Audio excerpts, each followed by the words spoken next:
Hi everyone, welcome back to my channel. So today I wanted to talk about the common myth that there is such a thing as a neutral undertone. And not only that, I want to give you a solution for how you can find your undertone if you're having trouble finding it, and also I'll give some celebrity examples, discuss what makes a skin tone in the first place, what makes a color neutral, cool, or warm, and hopefully that will give you some understanding, and I'll give some tips as well and some possibilities as to why you may think that you are a neutral undertone.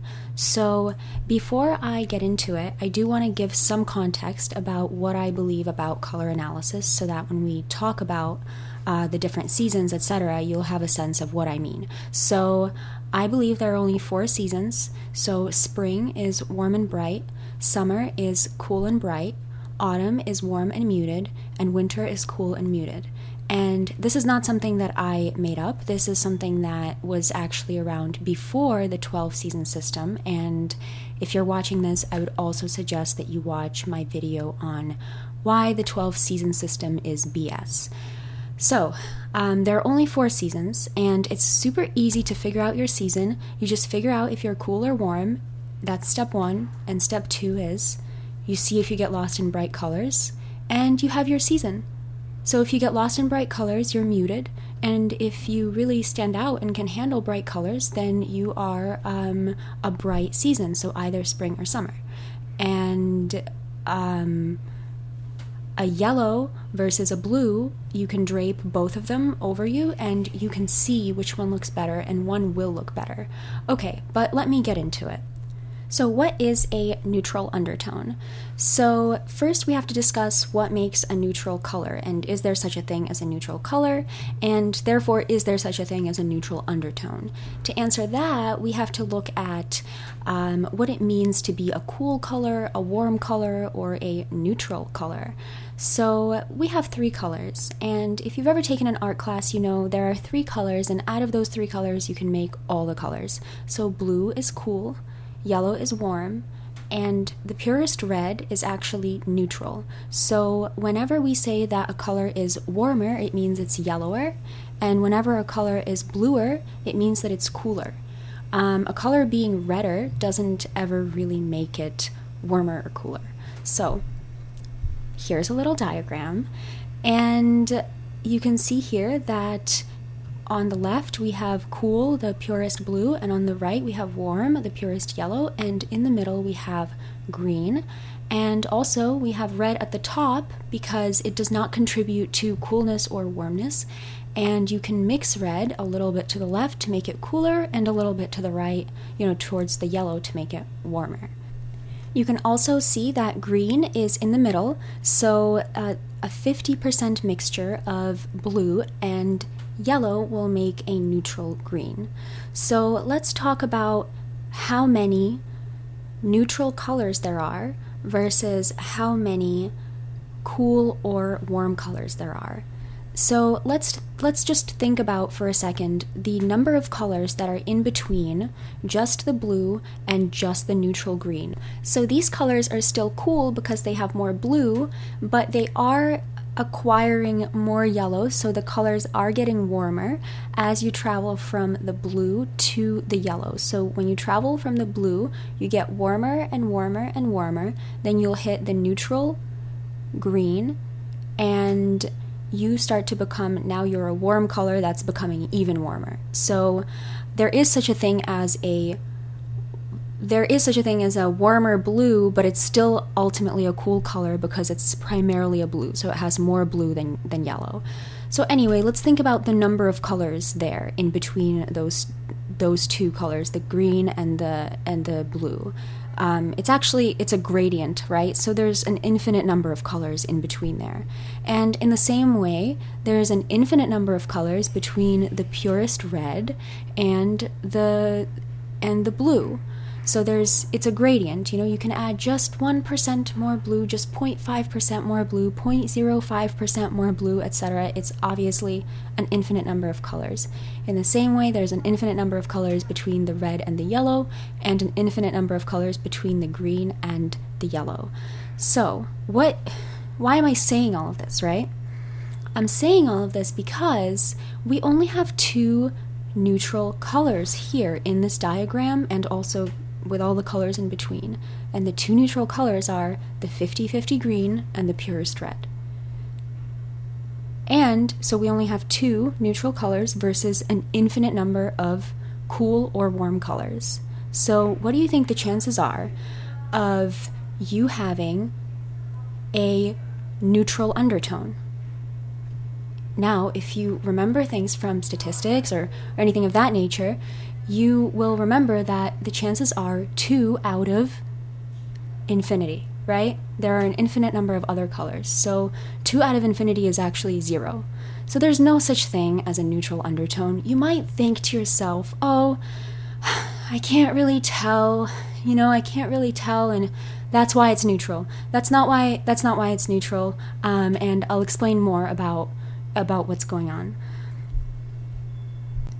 And it's also not because you just suck at finding your undertone. It's actually a little bit harder for you, and I'll explain why that is. So let's briefly just discuss what makes a skin color in the first place, because I think people get really confused when they're told that you have more blue in your skin. You're like, what do you mean? My skin is beige. Like, what are you talking about? So here I've made a diagram, and these are the 3 basic colors, blue, yellow, and red, and I've made them all transparent so that I can mix them together. So that's what I did, and here we have, from bottom to top here, a warm skin color. So that has more yellow. I just shifted the transparency of the yellow a little bit. It's a little bit less transparent. So when I added them all together, you can see that skin tone at the top is warmer. And now we have the neutral skin tone that I was able to create with a computer, right? Where it's 50% blue, 50% yellow, when in reality this, you might have 53% blue and 47% yellow, and as soon as you have the slightest deviation, even the slightest, look at the differences between the 3 colors that I'm adding for each skin tone. Look at how it doesn't take that much more yellow, or it doesn't take that much more blue to make your skin tone more yellow or more blue. So that's my point too, is that I was able to make this neutral, quote, neutral skin tone, so it's actually neutral with a computer, but in real life, just the slightest deviation, and also the chance that you will have more of one than the other is way more than the chance that you will have 50% each, and it's actually infinitely more, right, as we discussed. So anyway, this is just to prove a point. This is not to say that it's possible to have a neutral skin tone, because it's not. So here we go. So this is what a cool skin tone looks like, warm skin tone. So I just wanted to explain that pretty briefly, just so that people understand what where we come up with this language, right? But now people are like frustrated. They're like, but I look better in neutral colors. Why is that? You're still not giving me an answer. Why do I look better in neutral colors? If you say there's no neutral undertone, why do I look better in neutral colors, And so here's my suspicion. I suspect that a neutral undertone, or people who think that they have neutral undertones, are actually either autumns or winters. So I suspect that they are a muted color palette. So when they do the draping, they would be like, well, bright blue doesn't look great on me. Bright yellow doesn't look great on me, so I must be neutral. So I found an article on neutral skin tones because I thought it would be appropriate to see, what are people saying about this? What is causing them to think that they have a neutral skin tone? So I found an article, and this is what it said. It said that, now, first of all, before I read this, right, the whole point of finding your season is to find what your skin looks best in. It's not about your hair, it's not about your eye color, it's only about your skin. So keeping that in mind, we can now read this, right? And we can see, okay, so your hair color, completely irrelevant, okay, to your to your undertone. Your eye color, again, completely irrelevant to your undertone, but they're saying, okay, it could be this or that, right? And now the thing that actually matters, your skin tone, hard to determine. You can't tell if it's warm or cool. Okay, well, that's the whole crux of the argument. Like, you can't determine your skin tone, so just, like, I don't know, relax. Like, I don't know. It doesn't really sound, like, very compelling to me. It sounds like it's not very helpful, but I can see why they're doing this, okay? So, what struck me the most is that the go-to colors. But first, before we get into the go-to colors, let's just look at the two celebrity examples that they gave. And the two celebrity examples that they gave, this is just right off of the same article, is Angelina Jolie and Rachel McAdams. Can you guess, looking at this, which one is the winter and which one is the autumn? Let me know what you think. So, let's get into the go-to colors. So these are all colors that are recommended for a neutral undertone. So these are all kind of mixed together, right? They listed them like this, like as if they're all for one undertone. Light peach, dusty pink, soft rose, placid blue, jade green, cameo green. No.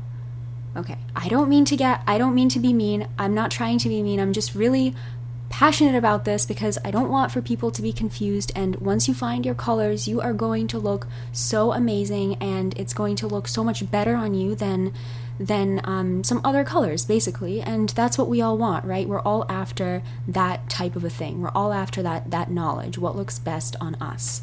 So the way I would, first of all, can you guys see with these colors, there's something common about them, right? They're all muted, but there's also something uncommon about them. Some of them are warm and some of them are cool. So this is how I would rearrange the colors. So on the top here we have, now it makes more sense, right? Maybe before you were looking at it and saying, well, they all look kind of the same, they all look kind of neutral, kind of whatever. But now, or maybe you saw exactly what the issue was. You saw that they were warm and cool colors mixed together. Now when we split them up though, we can really see what's going on here. Half of these colors are winter colors, the other half are autumn colors, but both are muted. So let's go back to our celebrity example, right? So here's our celebrity, the example that they gave, and let's just think about who is the autumn here and who is the winter. And I think it's really beautiful that they gave an example of each one. So I thought that was really interesting. So let me tell you my opinion. I think Angelina Jolie is a winter and Rachel McAdams is an autumn. So let's look into this now. And these are the examples that they gave of light peach versus placid blue, and here's Angelina Jolie wearing each one, and I think you can be the judge what she looks better in. She looks so amazing in that blue color, that muted blue color. She is obviously a winter. And even when you find pictures of her with a tan, she will often try to wear the autumn colors. She'll try to wear warmer colors because she thinks I have a tan. But if you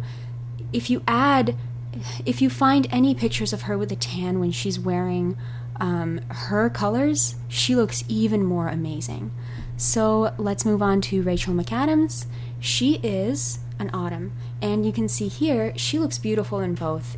Just like Angelina Jolie, these people are all celebrities, so it's kind of like they look great, But I think Rachel McAdams does look better in that cameo green color, and she looks a lot better in it than in the soft rose color, because in the soft rose it looks like it's not really matching her. It's not that she looks bad in it, it's just that it's not matching her skin. It's not working with her. It looks like it's competing with her. So that's my opinion on this. So I hope now you're convinced, but now I just want to talk briefly about what you should do if you think that you are a neutral undertone, and now you're realizing maybe you might be a cool undertone or maybe a warm undertone. So let me talk about why some of the classic tricks don't always work, right? So the gold silver trick. So if you're an autumn, the gold silver trick might not work for you. Because if you're a winter, silver looks great on you. But if you're an autumn, gold is a really bright color. Gold is actually pretty bright and yellow. So gold might not look that great on you, and silver might look okay on you because at least it's muted. So you're going to have some trouble with the gold and silver trick to figure out your undertone. And the gold silver trick is basically, I think you guys can figure out what it is. If you don't know, it's gold looks better on you if you're a warm undertone, silver looks better if you are a cool undertone. So that's the first thing. So that's not going to work. Maybe if you're a winter, it has more of a chance of working because silver is not as bright as gold. But here's what you should do instead. So instead, I think what you should do is you should drape a bright blue color on you. Make sure you have no makeup on. Definitely no concealer, because we want to see which color is going to diminish any sort of discolorations, etc. So we want to see really what makes your skin look the best. So no makeup, daylight, and don't have any other distracting colors behind you. Don't stand behind like a yellow wall or an orange wall and try to drape blue. I mean, that's going to just confound the whole situation. So stand in front of a white wall and in front of daylight, no makeup, and take some sort of pure blue, so something bright, right? Something bright, and drape that and compare that to a pure yellow and see which one you look better in. So this is sort of the reasoning behind this. Neither of those colors will be your best. If you are a muted season, neither of those colors will be your best. But one will definitely look better. And the reason for that is because one is going to look horrible. And the reason for that is because if you are a muted season, let's give an example. If you are a winter. So if you're a winter, you look good in grays, etc. Then you put on a bright blue color. It's still cool, but it's bright. So you're like, I still look all right. But now, if you are a winter and you look good in grays, muted blues, etc., and you put on a yellow color, that's going to look really bad, basically. Because it's not only is it a different... it's too warm for you, it's not cool, it's warm, right? Not only that, it's also bright. So that will look horrible on you. Yellow looks horrible on you if you're a winter. And if you're an autumn, then bright blue looks horrible on you. So that is sort of, the opposite will be true, right? If you're an autumn, bright blue will look horrible on you, just like bright yellow will look horrible on the winter. So I hope that makes sense. So, so figure out which one looks better, blue or yellow. And whichever one looks better, then try to mute it, right? So if blue looks better on you, the bright blue, try to mute it and try the winter colors. And if yellow looks better on you, try to mute it and try the autumn colors. So that's pretty much it. I really hope this helped you guys. I hope I clarified some things. If you have any questions, leave them down below. You can email me too. So, also any requests for future videos, I'm happy to hear them. And thanks so much for watching.